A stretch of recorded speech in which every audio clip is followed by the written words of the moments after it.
তোমার আর কতক্ষণ লাগবে? এই তো লাস্ট ফিনিশিং শেষ। এখন তুমি যে কামটা করবে, খাটের মধ্যেখানে নায়িকার মতো বসে থাকবে। আমার পাঞ্জাবিটা ঘেমে গেছে, ওইটা শুকিয়ে পরে পাঞ্জাবি গায়ে দিয়ে আমি দরজার বাইরে দেবো। তারপর দরজা খুলে ঘরে ঢুকে আমার সামনে মানে নায়িকা যেরকম করে বাসর করে ঢোকে সেরকম করে ঢোকো, তারপর তুমি সহ্য করবো।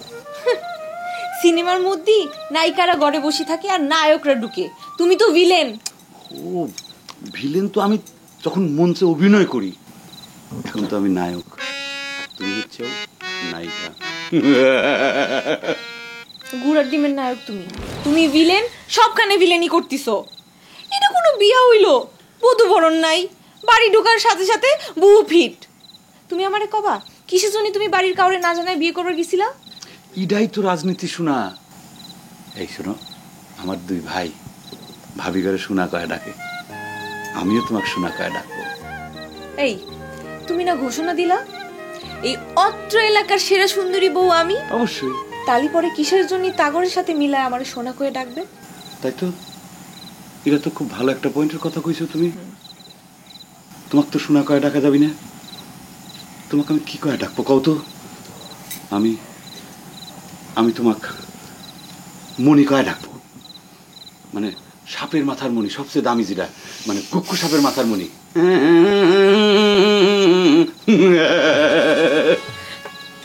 কি কয়ে ডাকবে সেটা পরে শুনতেছি। তুমি আমার কাছে মিথ্যা কথা কইছিলা কে? কইছিলা কে যে তোমার ভাবি সব জানে? অবশ্যই সব জানে।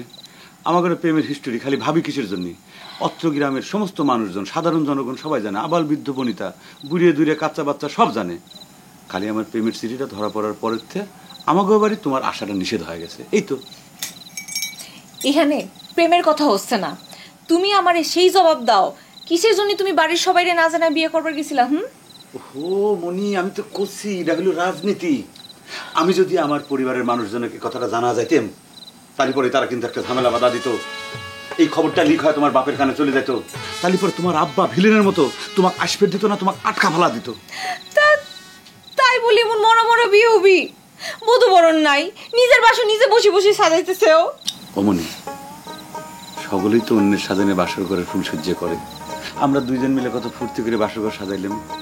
এই যে কি আনন্দের, মনে করো যে ওই যে বিদেশি করে সাহায্য ছাড়া পদ্মা সেতু বানানোর যে আনন্দ, সেই রকম আনন্দের। তুমি যে আমার কবিতা, আমারও বাঁশির রাগিনী, আমারও স্বপ্ন জাগরণ, চিরদিন তোমারে চিনি।